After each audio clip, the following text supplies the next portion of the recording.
Mesdames, Messieurs, bonsoir et merci de nous accueillir chez vous. Tout de suite, le sommaire.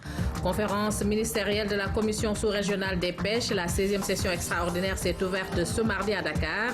Il s'agit de définir les modalités de renforcement de la lutte contre la pêche illicite. Au Sénégal, l'activité entraîne une perte de 150 milliards de francs CFA. Dans notre série de reportages sur la vallée du fleuve, nous allons mieux faire connaissance avec Dagana, l'ancienne capitale du Wallo. Nous nous intéresserons également à la spéculation foncière dans la communauté rurale de Mbad et au conflit entre agriculteurs et éleveurs à Ross-Béthio et autour du lac de Guiers. Et comme tous les jeudis, la rubrique économie, ce soir, Dahaba se penche sur l'emploi des jeunes. On en saura un peu plus sur le marché du travail au Sénégal. Mesdames, Messieurs, bonsoir. Le Conseil des ministres s'est réuni ce matin au Palais de la République, communiqué du Conseil lu par Alassane Cissé. Le Conseil des ministres s'est réuni le jeudi 27 mars 2014 au Palais de la République sous la présidence du chef de l'État, son Excellence M. Macky Sall. À l'entame de sa communication au Conseil, le président de la République a rappelé que le 25 mars 2012, le peuple sénégalais, en quête d'un autre devenir, le portait à la magistrature suprême.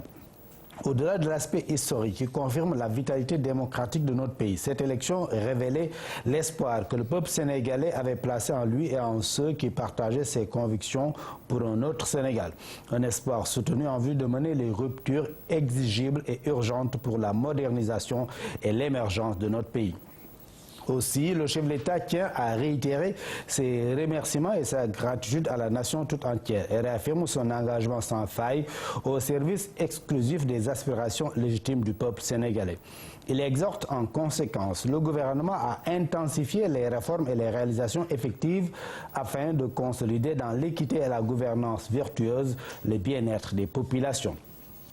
Le président de la République lance également un appel à tous les acteurs publics, au secteur privé, à toutes les forces vives de la nation pour créer dans le consensus un nouvel élan d'efficacité tourné vers la satisfaction notable des aspirations des populations. Ce renouveau de l'action publique ne pourra prospérer que dans le cadre d'une culture civique affirmée et d'une discipline nationale exemplaire. Abordant le premier point de sa communication relatif à la mise en œuvre du plan Sénégal émergent, le chef de l'État a évoqué la réunion du comité d'orientation stratégique du PSE consacré à la validation de l'agenda de mise en œuvre et au système de pilotage du plan. À ce sujet, le chef de l'État invite le gouvernement, en relation avec le ministre chargé du suivi du PSE, à prendre toutes les dispositions immédiates pour assurer le lancement des 10 projets prioritaires au plus tard en mai 2014.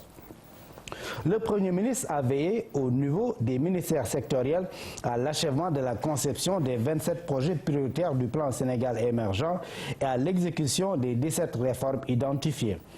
Concernant la gouvernance du plan Sénégal émergent, le chef de l'État demande à Madame le Premier ministre, en rapport avec les ministres responsables de l'exécution, d'engager le processus de sélection des chefs de projet PSE managés aux compétences techniques avérées en vue de l'implantation rapide des projets. Le président de la République invite également le ministre de l'Économie et des Finances à prendre toutes les dispositions nécessaires à la création et à la mise en place avant le 7 avril 2014 du Fonds Sénégal émergent.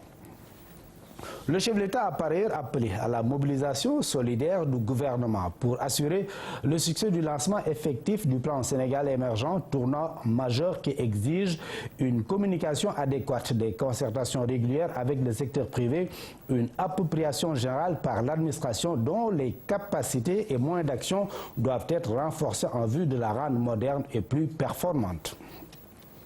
Abordons le deuxième point de sa communication au Conseil relatif au renouveau industriel et productif. Le chef de l'État a rappelé que les 27 projets du PSE sont des catalyseurs à haute valeur ajoutée et à réel impact sur la création d'emplois pour tous les secteurs de production, notamment l'industrie et l'artisanat. Aussi, le président de la République demande au gouvernement d'achever la finalisation dans les meilleurs délais du schéma directeur de redéploiement industriel, cadre opérationnel de référence qui doit intégrer l'aménagement attractif des territoires et la valorisation de leur potentiel, l'adaptation des produits de la formation professionnelle aux besoins des branches, la maîtrise des coûts de production, le financement et l'équipement des petites et moyennes industries, la restructuration et la redynamisation du secteur manufacturier et des entreprises en difficulté. Dans la même perspective, le chef de l'État invite le gouvernement d'une part à faire de l'artisanat un pilier de la relance de l'économie nationale, d'autre part à associer les artisans sénégalais à l'exécution des projets du PSE afin de créer un véritable label Sénégal à même de conquérir les marchés internationaux. Concluant sa communication, le président de la République a informé le Conseil de sa décision de recevoir dans les prochaines semaines les présidents des chambres de commerce, d'industrie et d'agriculture ainsi que ceux des chambres des métiers afin d'asseoir le renouveau productif du Sénégal à travers la mise en œuvre consensuelle et pragmatique du PSE. Le Premier ministre a présenté au Conseil une communication rendant compte des activités gouvernementales marquantes de la semaine écoulée en mettant l'accent entre autres sur la réunion technique consacrée à la situation du marché central de Pikine et à d'autres questions relatives à la commercialisation des produits halieutiques, à la rénovation des équipements frigorifiques, à la sécurisation du site, à l'appui à la professionnalisation et à la dynamisation de la mutuelle des mareyeurs. La réunion technique consacrée à la prévention et à la lutte contre les inondations, la réunion de suivi des projets d'infrastructure en vue de diligenter leur exécution. À la suite de Madame le Premier ministre, le ministre de la Santé et de l'Action sociale a fait le point sur les mesures préventives prises face à la menace de contamination de notre pays par le virus Ebola, qui devront faire l'objet d'une communication large et soutenue. Le ministre chargé du suivi du PSE a fait le point sur l'état d'avancement des projets prioritaires du dit plan en insistant sur les diligences à mettre en œuvre et les documents à finaliser. Le ministre de la Culture et du Patrimoine, dans sa communication, a informé le Conseil des différentes initiatives en cours pour le développement du cinéma dans notre pays en insistant notamment sur le projet du complexe de la Galerie nationale et ceux du monument de la Renaissance africaine et de la Cité du cinéma et du multimédia. Au titre des textes législatifs et réglementaires, le Conseil a adopté le projet de loi modifiant les articles 31, 92 et 95 de la loi numéro 2013-10 du 28 décembre 2013 portant Code général des collectivités locales. Au titre des mesures individuelles, le président de la République a pris les décisions suivantes. M. Pape Ousmane Gueye, inspecteur général d'État de première classe, matricule de solde 505-827C, est nommé secrétaire général du ministère de l'économie et des finances en remplacement de M. Ngouda Falcane, appelé à d'autres fonctions. M. Amadou Lamine Sall, commissaire général à la réalisation du mémorial de Gorée, est nommé secrétaire général de la Fondation mondiale pour le mémorial et la sauvegarde de Gorée. M. Abdoulaye Thiam, inspecteur principal des impôts et domaines, est nommé directeur général de l'Agence sénégalaise de promotion touristique. M. Mamadou Amadou Sek, docteur en biologie et physiologie végétale, est nommé directeur général de l'Institut des technologies alimentaires en remplacement de M. Ababakar Sadir Ndoye. M. Abdoul Aziz Diop, économiste ingénieur, matricule de solde numéro 502-113D, est nommé directeur du cadre de vie et des espaces verts urbains au ministère de l'Urbanisme et de l'Habitat en remplacement de M. Salugnan, admis à faire valoir ses droits à une pension de retraite. Voilà, c'était là le communiqué du Conseil des ministres qui s'est réuni ce jeudi 27 mars au Palais de la République sous la présidence du chef de l'État Macky Sall. La suite de l'actualité, arrêt technique à l'usine de Keur-Momar-Sarr à partir de demain vendredi. Les populations sont appelées à prendre les devants pour faire face au manque d'eau. L'annonce a été faite hier sur ce plateau par le directeur général de la SONES et celui de la SDE. À l'origine de cet arrêt, une opération de peinture de la conduite d'eau. Le retour à la normale est prévu ce dimanche. Louise Bidza. La Sénégalaise des eaux a prévenu les usagers. Le tuyau de Keur-Momar-Sarr sera peint cette semaine. Les travaux doivent reprendre sur l'une des pièces défectueuses qui avait causé la pénurie d'eau potable pendant 3 semaines en septembre 2013. Nous allons juste faire une couche de peinture pour donc sécuriser la conduite. La conduite a été conçue déjà avec un trou d'homme. Il n'y a rien à couper, rien à souder. On va juste ouvrir, l'ouvrier va entrer, appliquer une couche de peinture, attendre 12 heures comme ça a été dit tantôt Et ensuite, la SDE va entamer le processus de remise en service de l'usine. Fabriquée en octobre dernier, la pièce d'ajustement sera peinte afin de pouvoir raccorder le fameux objet en forme Y à la conduite principale. Donc c'est pour rassurer les clients que c'est vraiment une opération maîtrisée et qui va quand même entraîner des perturbations au niveau de l'axe Keur-Momar-Sarr-Dakar et notamment au niveau du département de Rufisque. Au niveau de Dakar banlieue, c'est au Diamaguène, Sicap Mbao, Thiaroye Kao, Thiaroye-sur-Mer et quelques quartiers de Yeumbeul seront touchés. C'est le cas de Golfe Sud, de Fadia, de Guentaba, de l'unité 26, zone Nord Foire, zone Ouest Foire. C'est donc une mesure de précaution pour éviter tout risque de corrosion. Durant l'arrêt technique de l'usine, la SDE met à la disposition des populations des mesures d'accompagnement. Nous mettons en place un système de distribution par camion-citerne, suffisamment de camions. Mais aussi, nous avions en septembre mis en place des bornes fontaines gratuites. Toutes ces bornes, qui sont au nombre de 111, seront réouvertes au fur et à mesure que la demande se fera sentir. L'usine de Keur-Momar-Sarr alimente 40% des besoins en eau de la capitale. Il faut donc compter un retour à la normale à partir de dimanche, le temps de peindre, de laisser sécher et de mettre les pompes en marche. Louise Bidza, face à la menace Ebola, le Sénégal réactive son système de surveillance au niveau de ses frontières. Elles ne sont pas fermées selon le ministre de la Santé, mais la vigilance y est renforcée. Eva Marie Colsec a annoncé plusieurs dispositions prises par le Sénégal pour prévenir la fièvre Ebola. Oumou Baldé. Le redoutable virus Ebola n'a pas franchi toutes les frontières, mais l'inquiétude, elle, si. Elle monte surtout dans les pays frontaliers avec la Guinée, dont le Sénégal. La vigilance est donc de rigueur. Quand on parle d'épidémie d'Ebola, de virus d'Ebola, bien sûr que les gens sont très inquiets. C'est pour cela que le Sénégal, même si la maladie n'est pas dans nos murs, nous avons considéré qu'il était important de mettre sur pied des stratégies, notamment dans les régions frontalières. C'est pour ça qu'il y a un travail avec les gouverneurs, les préfets, les médecins-chefs de région, de district, au niveau notamment de la région de Kolda, mais également Sédhiou, Ziguinchor, Tambacounda, Kédougou, tout le monde est sur pied d'alerte. Mais nous avons commencé aussi à informer tous les autres gouverneurs de région pour qu'ils mettent sur pied des comités de veille. Il y a de quoi être sur ses gardes, car Ebola est l'un des virus les plus mortels et les plus contagieux pour lequel il n'existe aucun vaccin ni remède spécifique. C'est une maladie aussi qui a une forte mortalité qui peut atteindre 90%. C'est une maladie hémorragique, une fièvre hémorragique qui est due à un virus. Et ce virus se trouve essentiellement dans les animaux qui sont dans la forêt. Ce qui fait qu'il y a une voie de transmission qui est claire à partir de personnes qui étaient allées dans les forêts, qui ont tué des animaux, qui les ont dépecés. Les animaux ne connaissant pas de frontières, il faut donc mettre l'accent sur les humains, d'autant que ce sont eux qui propagent le virus. Et certains lieux de grands rassemblements favorisent cette propagation. Il faut donc y sévir. Le marché de Diaoubé a valeur d'exemple. Le Louma est fermé, mais pas les frontières. Au niveau des frontières également, nous avons mis des services de surveillance avec le service d'hygiène, le service des frontières. Et cela permettra de voir aussi et d'être très vigilant par rapport aux gens qui rentrent dans le pays.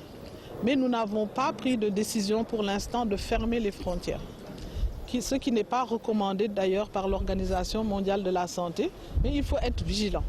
La bataille face à Ebola doit donc s'intensifier. C'est de bonne guerre, car ce virus habituellement rencontré en Afrique centrale est en train d'élargir son domaine de virulence. Cette évolution constitue un grave risque à large échelle et seule une prévention efficace permet d'éviter le pire. Éducation pour faire face au flux important de bacheliers au Sénégal. Les autorités en charge de l'enseignement supérieur comptent orienter tous les nouveaux bacheliers non orientés donc dans les établissements privés supérieurs. Pour ce faire, la plateforme campussen.sn sera ouverte pour ces bacheliers du 8 au 19 avril. La révélation a été faite lors d'une conférence de presse. Oumar Baldé. 3700 nouveaux bacheliers inscrits sur la plateforme sont déjà orientés. Les 5410 restants vont être orientés bientôt dans les établissements privés d'enseignement supérieur. Avec cette décision, le problème d'orientation des nouveaux bacheliers est en passe de devenir un vieux souvenir. Ces bacheliers seront orientés dans les prochains jours dans les établissements privés d'enseignement supérieur disposant de filières reconnues par le Conseil africain et malgache pour l'enseignement supérieur ou de filières reconnues par l'Autorité nationale d'assurance qualité, l'ANAQ-SUP, qui a été mise en place au Sénégal dans le cadre et avec l'appui du PGF-SUP, le projet de gouvernance et financement de l'enseignement supérieur axé sur les résultats. Nous allons rouvrir cette plateforme du 8 au 19 avril prochain pour que les bacheliers puissent choisir leur filière et être orientés dans les établissements privés. Les orientations de tous les nouveaux bacheliers assurées, les frais de scolarité seront totalement pris en charge par l'État du Sénégal. La qualité de la formation est également promise aux étudiants. Le président de la République, désireux d'apporter des solutions viables et durables à cette question de l'accueil des bacheliers dans les établissements d'enseignement supérieur, a donné comme instruction au gouvernement de prendre toutes les mesures idoines pour permettre à tous les bacheliers d'être orientés dans les 10 établissements, pour accéder à une formation de qualité. La carte universitaire s'étoffe un peu plus avec la création de la deuxième université de Dakar et celle du Sine Saloum. Une façon pour les autorités d'éradiquer le problème d'orientation des nouveaux bacheliers dans notre pays. Première réunion du comité des parties prenantes de la zone nord. Les acteurs du MCA, Millennium Challenge Account, tirent le bilan à mi-parcours du projet. Les bailleurs manifestent toute leur satisfaction quant à l'avancement et au respect d'exécution des travaux. Mansour Sow. Cette session, la première du genre, les différentes parties prenantes de la zone nord du MCA, Millennium Challenge Account, sont revenues sur l'état d'avancement et d'exécution des travaux du programme. À 18 mois de la fin du projet, un bilan à mi-parcours s'impose. Certains contrats vont finir cette année, notamment la cuvée de Ngalenka qui va être réceptionnée la semaine prochaine. Nous avons aussi le pont de Ndioum qui doit être terminé en fin juillet 2014 et les ouvrages du Delta. Les autres contrats seront terminés en janvier 2015, entre janvier 2015 et juillet 2015. Donc pour dire que la moitié des contrats qu'on a engagés dans la zone nord vont être terminés cette année et l'autre moitié l'année prochaine. Nous sommes satisfaits. C'est quelque chose dont nous mettons particulièrement d'intérêt. C'est quelque chose qui lie nos deux pays, les États-Unis et le Sénégal. Et je pense que c'est quelque chose qui montre la vraie collaboration que nous avons afin d'avoir des objectifs qui sont communs. Ce projet d'envergure devrait avoir un impact positif sur la vie des populations de cette zone. C'est peut-être une des raisons qui justifie l'adhésion des autorités administratives. La zone nord est une zone à potentialité agricole et les travaux d'irrigation qui sont en train d'être menés constituent vraiment à soutenir le secteur de l'agriculture. Les routes aussi vont servir à sortir les productions des périmètres qui sont un peu éloignés de la route nationale. Donc c'est des travaux qui seront bénéfiques pour la zone nord, mais aussi pour le Sénégal. Ce projet compact est le fruit d'un accord de subvention entre le Millennium Challenge Corporation et le gouvernement du Sénégal, de l'ordre de 120 milliards de francs CFA pour une durée de 5 ans. Il va à coup sûr contribuer à la réduction de la pauvreté à travers la croissance économique. Le groupe interministériel de concertation et de coordination en géomatique, en partenariat avec le projet d'appui canadien, a organisé une rencontre d'information et d'échange pour la mise en place d'une base de données géospatiales. L'objectif de ce projet est de permettre une meilleure diffusion de l'information géographique du Sénégal sous forme numérique. Aïda Mamadou Diop. L'utilisation d'une base de données géospatiale facilite l'accès à l'information dans les secteurs de l'agriculture, de l'environnement, du transport routier, de la sécurité et de la protection publique. À cet effet, le plan national géomatique ambitionne de doter le Sénégal d'un cadre stratégique pour l'utilisation et le développement de cet outil d'analyse et d'intégration de données géographiques. Aujourd'hui, en Europe, partout dans les grands pays, sur un smartphone, on a accès à la localisation cartographique. On a accès donc à des données facilement sur son portable et c'est là où nous voulons en arriver avec le plan national géomatique. Financé par la coopération canadienne, ce projet pourrait contribuer à la gestion optimale et durable du territoire. Il peut également servir d'outil de développement. Qui va permettre vraiment de prendre de meilleures décisions, une base de données accessible et idéalement gratuite. C'est au bénéfice de l'État parce qu'on ne peut pas décider sans connaissance, sans science et sans information viable. L'État a donc besoin de ces données pour prendre des bonnes décisions. Cette rencontre a permis aux participants de mieux saisir les contours de ce projet. L'accent a été surtout mis sur l'apport et les enjeux de celui-ci. 270 agents de sécurité pour 4 structures, le marché central aux poissons, la gare des Beaux Maraîchers, le forail des petits ruminants et la Sogas. La signature des protocoles d'accord a eu lieu hier à la gare des Beaux Maraîchers. Kaltoum Gueye a assisté à la cérémonie. Voici son compte-rendu. La signature de ces protocoles marque le début de la collaboration entre l'Agence d'assistance à la sécurité de proximité et 4 structures. Il s'agit du marché central aux poissons, de la gare des Beaux Maraîchers, du foirail des petits ruminants et de la Sogas. 270 agents pour renforcer la sécurité. Leur arrivée dans cette zone est saluée à sa juste mesure. Depuis notre arrivée, nous nous sommes attelés à asseoir des stratégies et à mobiliser des moyens pour renforcer la sécurité. Je ne ménagerai aucun effort pour tout ce qui contribuerait à renforcer la sécurité, et ceci dans l'intérêt supérieur des populations qui constituent notre raison d'être. La lutte que nous avons décidé d'engager est un combat citoyen pour la protection des populations. Nul n'ignore que l'abattage clandestin, en plus d'être un circuit d'écoulement du bétail volé, est une menace pour la santé des populations. Assurer la sécurité des personnes et des biens dans cette zone criminogène ne sera pas chose facile, mais les agents de l'ASP ont tout le soutien du maire de la localité. Par ailleurs, le directeur général de l'ASP n'a pas manqué lui aussi de revenir sur le rôle de ses agents.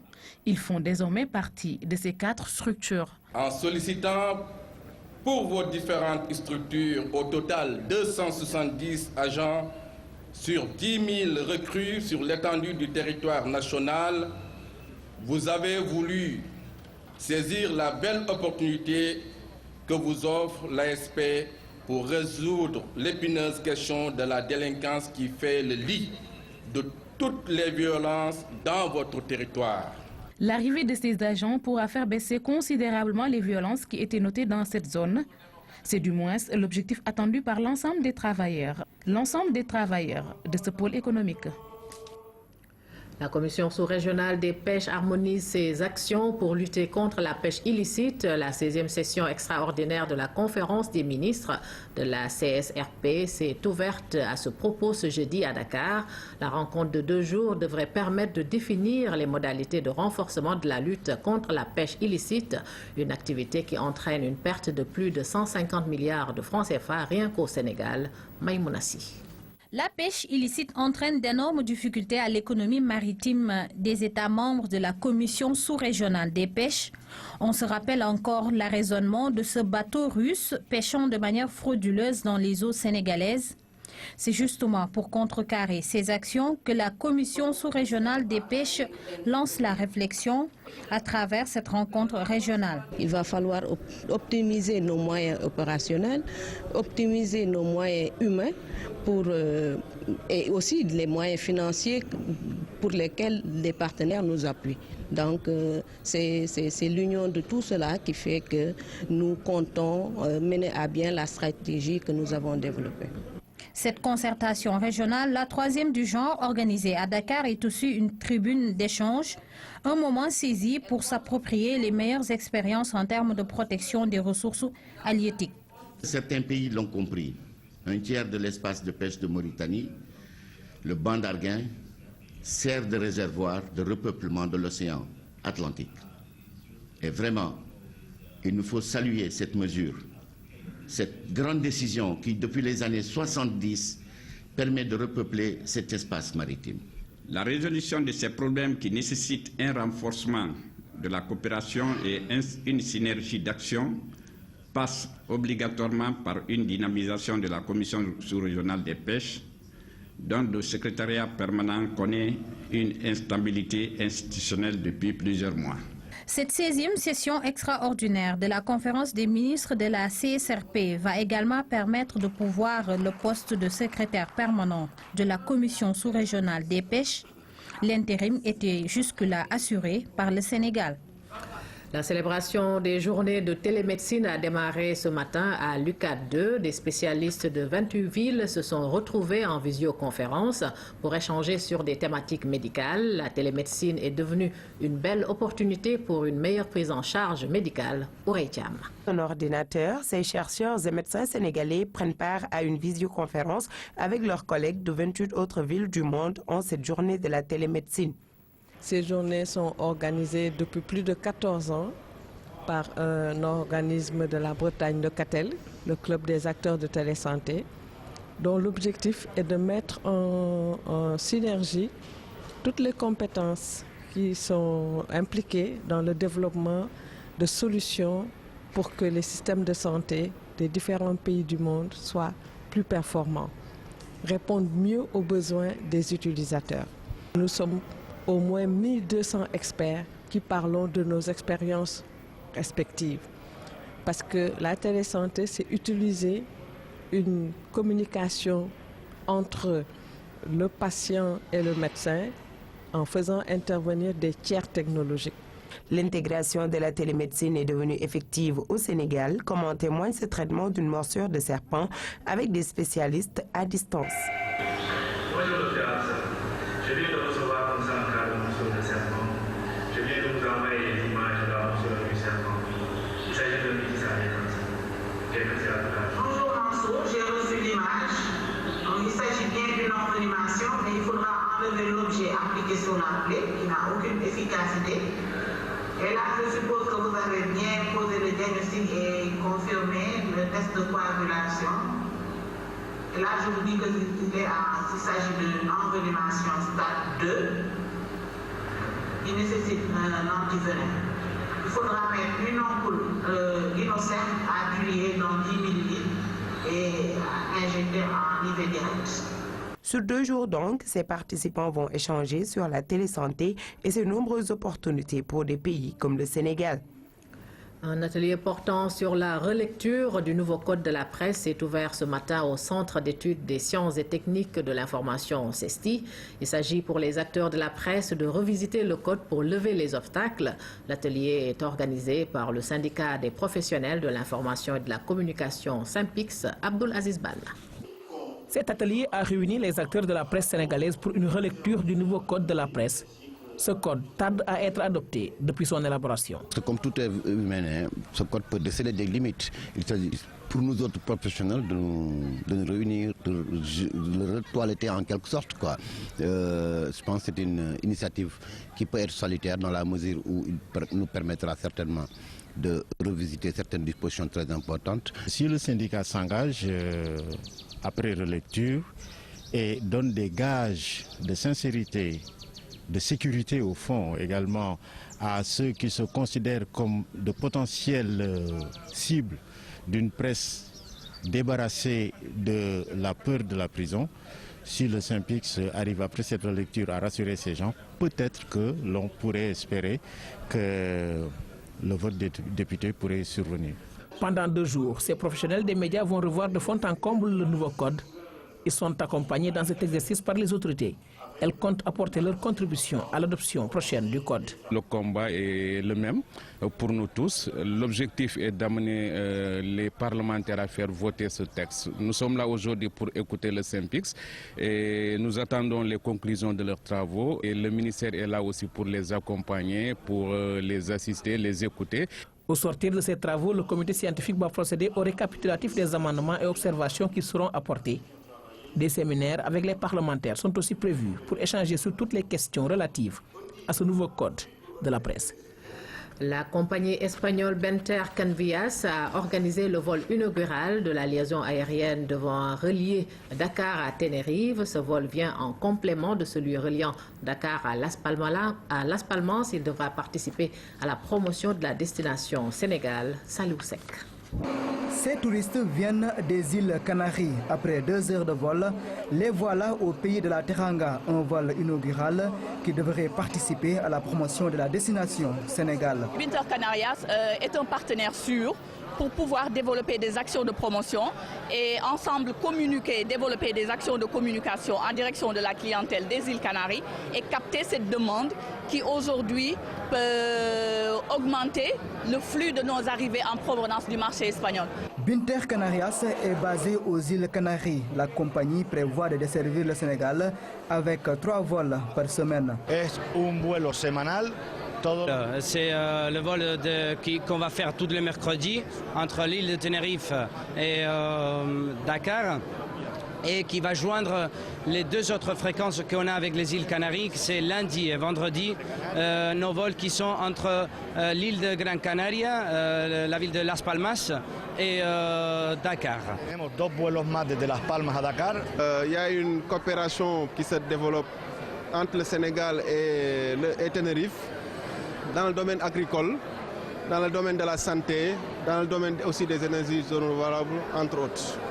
Donc c'est pour nous un plaisir aujourd'hui de recevoir ce vol qui ne fera que développer davantage les relations entre le Sénégal et Tenerife. Binter est une compagnie spécialisée dans la desserte des vols régionaux depuis 25 ans. Elle a commencé à desservir le Sénégal en octobre 2013 par la liaison Dakar-Las Palmas. En marge de sa visite à Nouakchott, le ministre des Infrastructures, des Transports terrestres et du désenclavement a été reçu par le Premier ministre mauritanien, Thierno Alassane Sall, était porteur d'un message du chef de l'État, Papouna Diaw. Des infrastructures, des transports terrestres et du désenclavement, Thierno Alassane Sall, reçu avec les honneurs à la primature mauritanienne. Il est l'hôte du Premier ministre, le Dr Moulay Ould Mohamed Lardaf, à qui il transmet un message du chef de l'État, le président Macky Sall, adressé au président mauritanien. La meilleure façon de vivifier et de magnifier les relations entre les 2 pays, ce n'est pas simplement par les paroles, mais c'est de nous engager dans des projets communs qui permettront de mieux marier, j'allais dire, les intérêts des 2 pays sur le domaine économique, social, culturel. Le Sénégal et la Mauritanie sont 2 pays frères, unis par l'histoire et aussi par la géographie. Les autorités mauritaniennes ont tenu à saluer le dynamisme de la coopération. Cette visite, elle nous permettra donc de mettre en application ce qui a été décidé lors des 2 visites que les 2 présidents ont effectuées de part et d'autre. Et ça nous permet aussi de traiter des problèmes, des projets concrets tels que le pont de Rosso qu'on va réactiver et de voir aussi le problème du transport terrestre pour trouver des bases saines qui seront dans l'intérêt de nos 2 pays. En terre mauritanienne, la délégation sénégalaise a eu droit à une soirée spéciale, un dîner au cours duquel la légendaire hospitalité mauritanienne s'est exprimée dans toute sa splendeur. Nous en venons à notre rubrique économie du jeudi. Après avoir donc le marché du travail au Sénégal présente une physionomie assez particulière.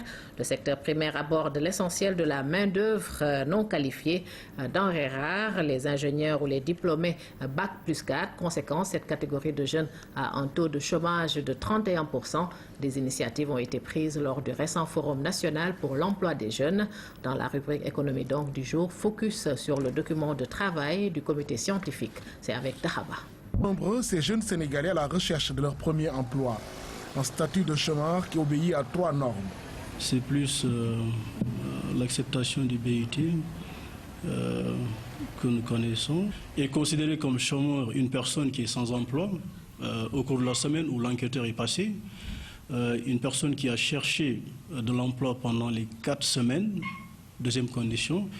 Et troisième condition, une personne qui est disposée à travailler les 2 semaines qui suivent. Certes, le taux du chômage au Sénégal est stable, mais la cartographie du phénomène fait de Dakar, Diourbel et Saint-Louis des zones où l'on ressent le plus ce manque d'emploi. Parce que nous avons un marché d'emploi qui est plus dominé, un marché de travail qui est plus dominé par des non qualifiés, des personnes qui n'ont pas été suffisamment loin à l'école, qui n'ont pas pu atteindre le cap de la 6e. Plutôt que les autres qui ont entre la 6e et le niveau Bac plus 4 et plus. À partir de la définition du chômage que nous avons, le taux de chômage s'établit à 10,2 au niveau national. Chez les jeunes, c'est un peu plus supérieur que la moyenne nationale, 12,2. Quelle autre particularité? Le chômage frappe plus les jeunes femmes que les jeunes hommes. Les jeunes femmes se retrouvent avec un ratio de 12,7. Chez les jeunes hommes, ce taux est de 8,2.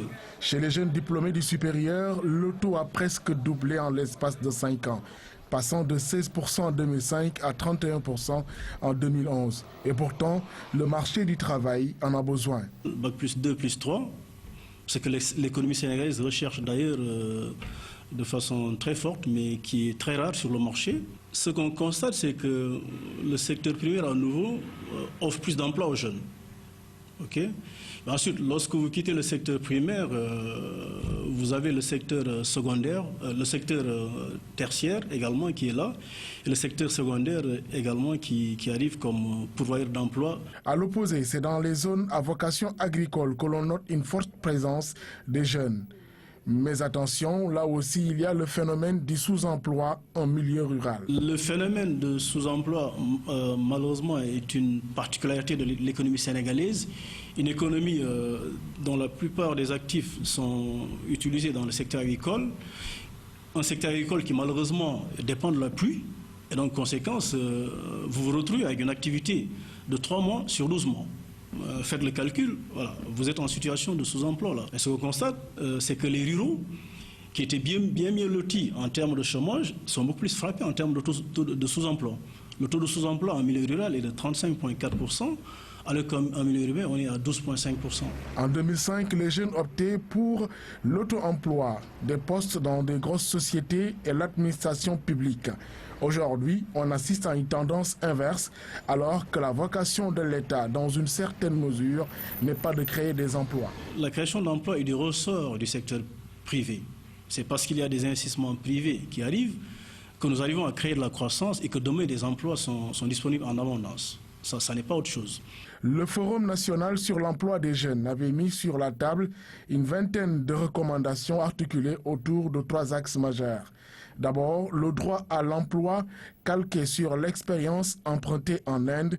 L'Inde a essayé de régler ce problème en mettant en place le Mahatma Gandhi Act, qui veut dire quoi? Qui veut dire que dans la Constitution, le Parlement adopte la loi comme quoi là, tous les jeunes ont droit à un emploi. Et donc, pour cette tranche de jeunes, cela revient à chercher des ménages qui sont pauvres, qui sont dans la profondeur. Et dans chaque ménage, on tire un jeune qui permet aux ménages de sortir de la pauvreté, mais également aux jeunes de disposer d'un emploi. Cela donne des proportions, c'est un exercice que nous avons fait pour le Sénégal, cela donne des proportions qui varient de 2 mois, lorsqu'on est en milieu rural, à 45 jours pour Dakar. La deuxième catégorie de solutions ira chercher ceux qui sont qualifiés. Mais l'idée, c'est que voilà, il faut, au niveau de l'employeur, faire en sorte que voilà, des subventions soient là qui permettent de baisser le coût d'un travailleur, dont une partie est prise en charge par l'employeur, mais une bonne partie par l'État, lorsqu'il s'agit d'aller vers un premier emploi pour le jeune. Au plan institutionnel, des efforts ont été consentis avec une agence unique dans le cadre de la grande offensive pour l'emploi des jeunes.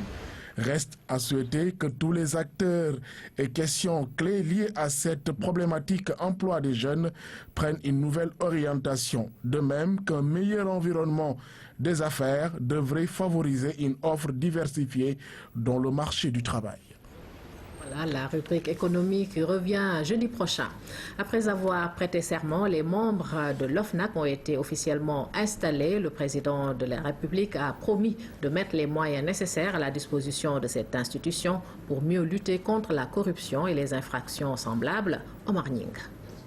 C'est un instant solennel qui a toute son importance, la preuve par la présence de toutes les institutions de la République, auxquelles s'ajoutent les ambassadeurs et chefs de mission diplomatiques et les parents et amis des membres de l'OFNAC, 12 serviteurs de la nation investis d'une mission noble et républicaine, venir à bout d'un mal qui affecte la marche du pays. Le Sénégal, à l'instar de tous les pays, est confronté à la corruption. Elle empêche l'égalité des chances dans l'accès des citoyens au marché, aux emplois et aux services publics. La corruption constitue une réelle menace à l'état de droit, à la démocratie et au développement économique et social de nos pays, dont elle fragilise également les institutions démocratiques. Pour le président de la République, l'ampleur du phénomène ne saurait être une excuse. La corruption est un mal qu'il faut combattre. C'est tout le sens de l'acte qu'il a posé dès les premiers mois de son magistère en direction d'une nouvelle gouvernance publique. De mon accession à la magistrature suprême, j'ai proposé à l'Assemblée nationale la création de l'OFNAC, ce qu'elle a accepté et voté à l'unanimité. En conséquence, je l'ai doté d'importants pouvoirs et lui ai conféré un statut juridique approprié, lui permettant d'exécuter efficacement ses missions, sans entrave aucune.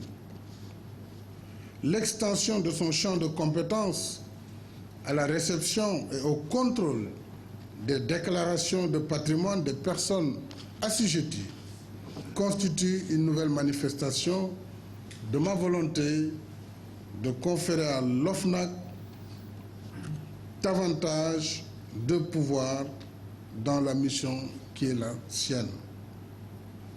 Mais aussi, c'est la manifestation de mon engagement à combattre fermement la corruption.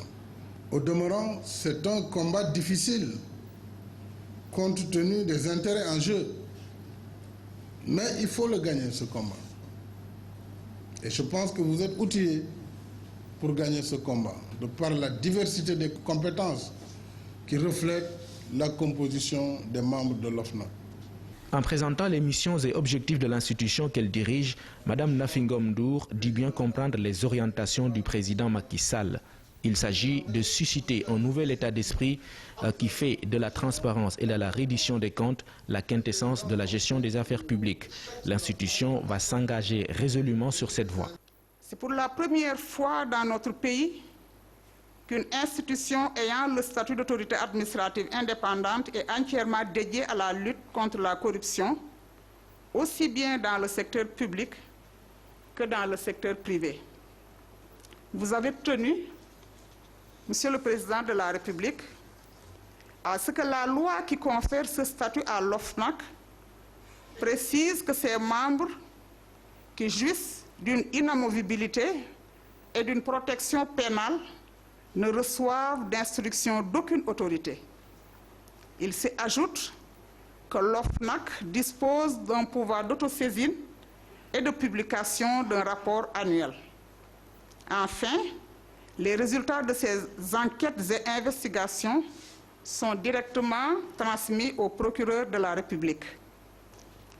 Monsieur le Président de la République, les membres de l'OFNAC seront à vos côtés pour contribuer à la gestion des risques potentiels pouvant compromettre l'atteinte des objectifs de votre vision stratégique articulée autour du plan Sénégal émergent, de l'acte 3 de la décentralisation, ainsi que de la culture de la compétence, de l'intégrité et de la redevabilité. Le combat contre la corruption est une condition du développement. Sur le chemin de l'émergence, le Sénégal n'a donc pas le droit de rester les bras croisés. Voilà pourquoi le chef de l'État a mesuré l'enjeu en mettant en place toutes les conditions devant permettre à l'institution de réussir sa mission. Je voudrais inscrire dans ce contexte le lancement du plan visant à faire du Sénégal un pays émergent, projet qui me tient à cœur. Et ce projet ne pourra assurément devenir réalité et tenir ses promesses qu'à travers un encadrement strict de l'utilisation des ressources mobilisées. Vous l'avez sans doute compris, le plan Sénégal émergent constitue une vision systémique et inclusive qui requiert une forte transparence dans sa mise en œuvre en vue d'atteindre nos objectifs à la fois nobles et ambitieux. J'invite l'OFNAC à porter ce combat tout en s'assurant que toute personne coupable de corruption soit traitée conformément à la loi, sans aucune autre forme de protection, quelle qu'elle soit.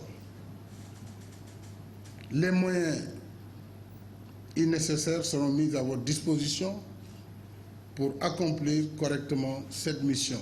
En procédant à l'installation officielle de l'OFNAC, le président de la République parachève le processus. Les membres de l'Office national de lutte contre la fraude et la corruption peuvent donc démarrer leurs activités et poser les fondements durables de la bonne gouvernance par une rupture en profondeur de nos rapports avec les services et les deniers publics. Les membres de l'OFNAC installés par le président de la République.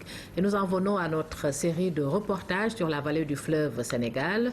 Devenue commune depuis 1960, Dagana, ville historique, n'en est pas moins une zone d'intégration.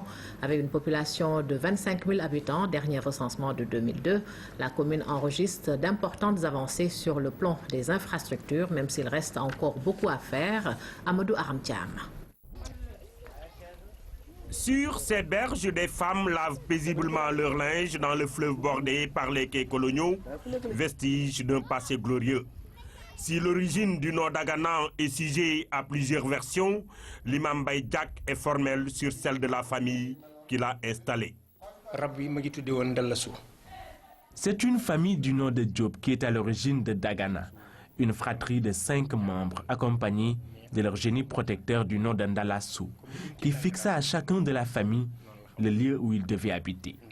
C'est ainsi qu'il indiqua à Diara Diop la terre de Dagana. Mbaye Diop occupa Kermbaye à quelques encablures de Dagana. Makadjama est habité par leur sœur Diama Diop et Dial Diop installa à Dakar. C'est ce qui explique d'ailleurs l'existence d'un Serigne Dagana à l'image de Serigne Dakar. Derrière ce décor historique, Dagana présente aujourd'hui un autre visage. La touche de modernité est passée par là. Ville cosmopolite où cohabitent plusieurs ethnies, le métissage avec la Mauritanie témoigne de l'intégration entre les deux peuples. Dagana, ancienne capitale du Waalo, fait sa mue. Aujourd'hui, à Dagana, nous avons un stade municipal. Nous avons aussi, comment on l'appelle, il y a les HLM qui sont là. Nous avons réfectionné le marché central. Aujourd'hui, nous sommes à 3 marchés. Malgré ces importantes infrastructures, il reste encore à faire pour améliorer davantage la vie de ses habitants.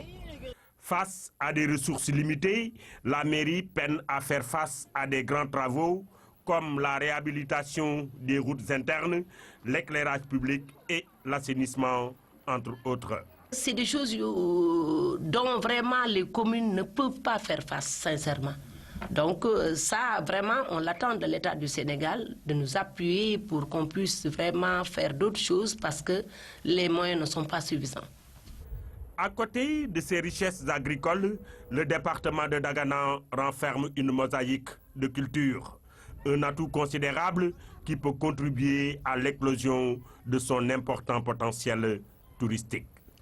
Amadou Aramtiam, parlons maintenant de Mbane et de la spéculation foncière, une longue histoire qui a fait couler beaucoup d'encre et de salive il y a quelques années. Aujourd'hui, c'est le retour au calme dans la communauté rurale. Les autorités administratives et les populations et leurs partenaires se sont entendus pour une collaboration basée sur des intérêts mutuels. Maman Moussagna.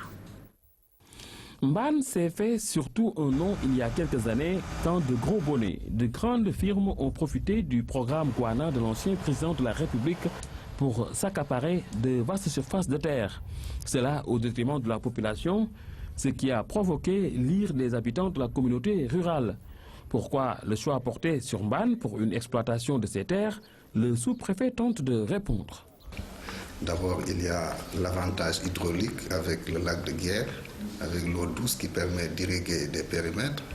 Il y a aussi la proximité de la zone au centre qui est proche de Richard Toll. Les terres aussi, ils sont aptes à toutes les cultures. Pendant plusieurs mois, Mbane a été au centre de conflits opposant les hommes politiques aux populations. Finalement, une délégation spéciale sera mise en place pour gérer la situation confuse. Ce qu'elle fait jusque-là à sa manière. Si tu prends 10 000 hectares, 50 000 voire 60 000 sans l'aval des populations, c'est pas normal. Or, nos enfants doivent aussi avoir des terres pour l'agriculture. On essaie d'inclure les populations dans la démarche, aller avec beaucoup de prudence et faire en sorte que tout ce qu'on aura à décider va accompagner l'adhésion des populations sur les décisions à prendre. Mbane à présent a adopté une nouvelle démarche. Il s'agit d'un partenariat gagnant-gagnant. Les investisseurs s'engagent en général à participer à l'épanouissement des populations en faisant dans le social. Mais il y a surtout la question de l'emploi des jeunes. Donc ici aussi, c'est une question que les investisseurs doivent prendre en charge. Du côté des populations, le calme est revenu. La concertation privilégiée a permis de redorer le blason de la communauté rurale. Malgré tout ce qu'on dit, le calme règne ici à Mbane. Mbane accueille depuis l'année dernière Sen Ethanol, une grande firme qui s'active dans la production agricole. D'autres firmes sont attendues sur les lieux. Le Waalo est une terre agricole, c'est connu de tous, il est aussi une terre d'élevage. Cette situation est souvent à l'origine de conflits entre agriculteurs et éleveurs, des différends qui font dans certains villages beaucoup de dégâts. Pour pallier cette situation, la SAED a mis en place un plan d'aménagement des sols. Malheureusement, personne ou presque ne respecte ce plan. Conflit entre agriculteurs et éleveurs dans le Waalo, c'est un reportage de Eric Nimati. Avec le Gorom, le Lamsar et les nombreux barrages aménagés par la SAED, le bas delta du fleuve Sénégal est certes une zone à forte intensité agricole, mais il demeure aussi un lieu de pâturage prisé des éleveurs du Waalo. En effet, chaque jour, des milliers de bêtes traversent les nombreux chantiers qui mènent à ces cours d'eau pour s'abreuver. Nous avons environ 445 000 têtes de bétail. Sur le plan national, on estime à 70 000 le nombre de bœufs. Ce décompte est loin des nôtres. Ce va-et-vient sans cesse de troupeaux en provenance des zones d'élevage du Waalo et du Ferlo ne se fait pas sans difficulté. Très souvent, quelques bêtes incontrôlées envahissent les champs riverains pour brouter les cultures. Des situations qui provoquent des heurts entre éleveurs et agriculteurs.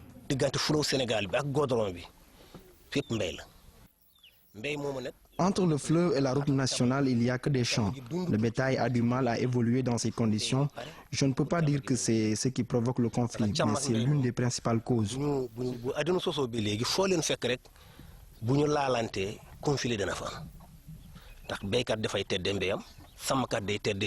su riccee egg ci mbéy mi rek conflit am donc xëy na du xat-xat tey bi moo indi conflit diggante éleveur ak sàmmkat waaye moo ko yokk nag.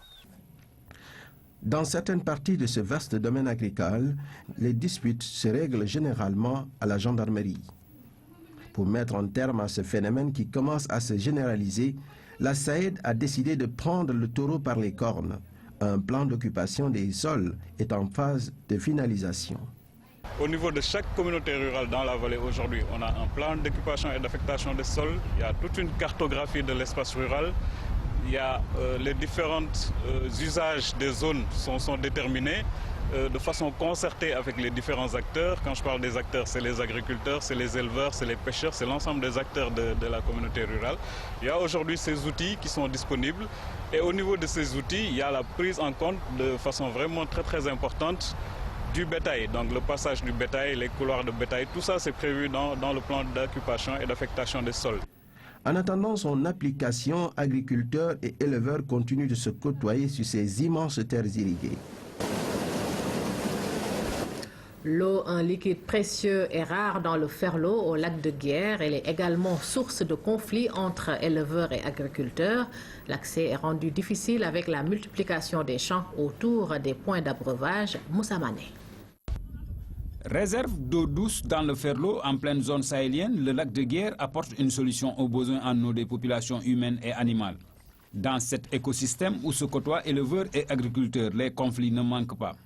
C'est le lac qui les unit, donc les champs sont dans le lac, les éleveurs aussi, ils ont besoin du lac, donc ils ont un besoin commun. Si on ne surveille pas les troupeaux, ils divaguent dans les champs et chaque fois c'est des problèmes avec les propriétaires. Ce n'est pas du tout bon.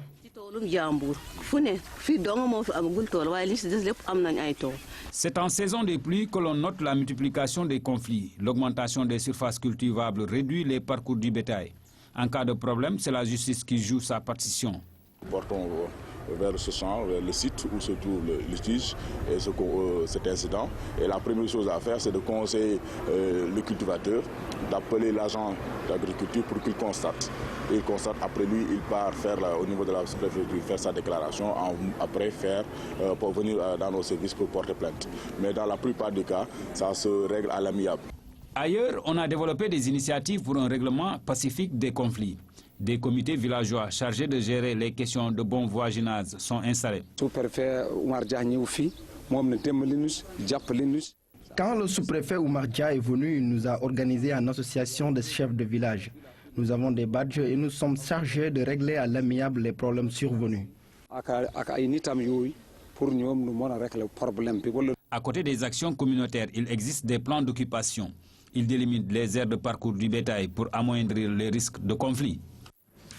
Parlons politique. Le groupe parlementaire Benno Bokk Yakaar a organisé hier sa deuxième table ronde autour du thème Macky Sall, 2 ans d'action pour un Sénégal plus juste. Bilan d'étape et perspectives. Plusieurs panélistes ont débattu et les discussions ont permis de constater les avancées sociales de l'an 2 du président de la République Macky Sall. Synthèse Louise Bitza. Macky Sall, 2 ans d'action pour un Sénégal plus juste, bilan d'étape et perspective. Le thème a retenu beaucoup d'attention et suscité le débat autour du ministre conseiller chargé des affaires sociales Assane Diop, la société civile, le comité sénégalais des droits de l'homme et les consuméristes. Les discussions ont été sans langue de bois. Nous avons dans le programme PALAM la mise en place de 120 écoles communautaires de base qui comptent 5 940 enfants sur un objectif de 8 000 enfants. Toute la crème est à Dakar et il y a des structures de santé qui sont inopérantes parce que tout simplement les gens ne veulent pas aller servir dans les régions et je pense qu'il faut trouver un système pour qu'au moins qu'il y ait en tout cas un accès de qualité aux soins de santé au niveau des régions. À la lumière des échanges, il apparaît que les actions entamées par le président de la République ont eu un impact direct sur le panier de la ménagère. Des résultats atteints grâce à la détermination du chef de l'État à travers le Yoonu Yokkute. Quelques acquis qui montrent que la vision de M. le Président de la République a imprimé une nouvelle ère de gouvernance propice à l'émergence économique et sociale de notre pays. Au niveau de la fonction publique, le ministre a lui aussi décliné un bilan positif. Dans ce secteur, de grandes initiatives et de grands pas ont été faits, ce qui fait dire à la tutelle que le renouveau de la fonction publique est en marche. Une fonction publique qui a revisité ses effectifs en faisant un audit physique et biométrique pour connaître ceux qui sont en activité, avoir de nouveaux outils certainement de gestion qui vont nous permettre d'avoir une gestion prévisionnelle des effectifs et des compétences de notre administration.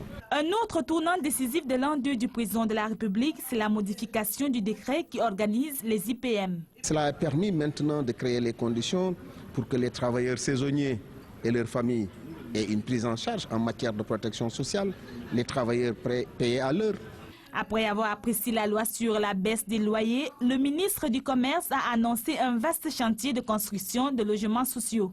Avec la création du Haut Conseil du dialogue social qui se pointe à l'horizon, le gouvernement va vers la mise en place de nouvelles structures qui vont ouvrir de nouvelles perspectives.